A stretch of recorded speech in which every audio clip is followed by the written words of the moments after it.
अस्सलाम वालेकुम मिठू मियाँ, कहाँ जा रहे हो? हाँ हाँ, आप ही कवि मियाँ। पेपर का होश नहीं और बाजार को भागे जा रहे हो। मिठू मियाँ, सलाम का जवाब तो दिया होता। अरे भाई, सच पूछो तो तुम्हें देखकर सलाम का जवाब तक याद न रहा।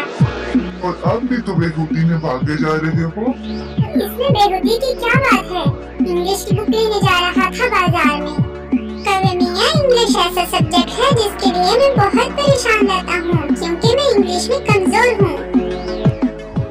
ओहो मिठू मियाँ, इंग्लिश ऐसा मजमून नहीं जिसके मुताबिक परेशान हुआ जाए। क्या मतलब कवि मियाँ?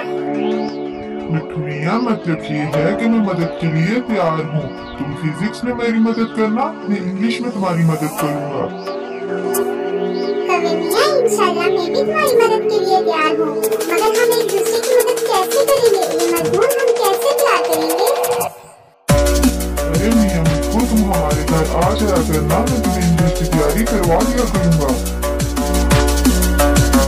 तो फिर ठीक है कवि मियाँ, हम दोनों मिलकर स्कूल का काम करेंगे और एक दूसरे की मदद से अपनी कमी पूरी कर